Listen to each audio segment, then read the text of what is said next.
Proyek pelebaran Jalan Poros Maros Bone ditargetkan selesai 31 Desember 2024. Itu mulai 28 November 2022, batas akhirnya 31 Desember 2024. Ya, untuk panjang jalan yang dikerjakan sendiri, Pak? Kalau segmen 10 sendiri yang pelebarannya itu kurang lebih 13 kilo 200 meter. Buat pelebarannya Pak berapa? Tambahan 1 meter sisi kiri, 1 meter sisi kanan. Saat ini memang luasnya berapa, Pak? Luas sekarang itu 5 meter setengah. Untuk idealnya sendiri, Pak, lebar jalannya berapa? Idealnya 7 meter. Ya. Jadi bahu jalannya ada tambahan 2 meter.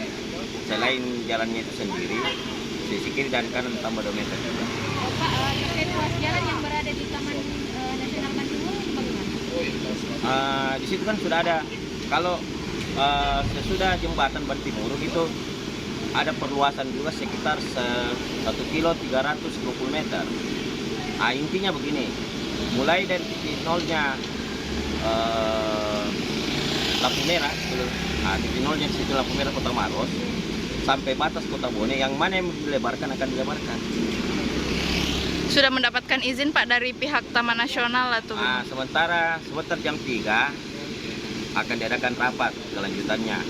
Jadi yang terkena kehutanan saat ini belum ada kegiatan, dilarang dulu ada kegiatan seperti penebangan pohon, penggalian. Tapi kemarin sempat memang ada penebangan pohon, Pak? Sempat ada penebangan pohon sekitar kurang lebih 10 sampai 15 pohon tebang. Cuma dilarang sementara sebelum ada izin. Sebelumnya sih pernah dikonfirmasi, cuma pihak kalangan atas konfirmasi belum sampai ke bawah. Jadi saat ini tidak ada aktivitas penebangan dulu? Belum ada. Pak, untuk total anggaran yang digunakan sendiri berapa sih, Pak? Totalnya 157 miliar. Kerja yang dilibatkan berapa? Kalau itu banyak, Bu, karena ada kan pekerjaan jalan, ada khusus pekerjaan jalan, ada khusus pekerjaan pasangan batu, ada khusus pekerjaan betonnya nanti.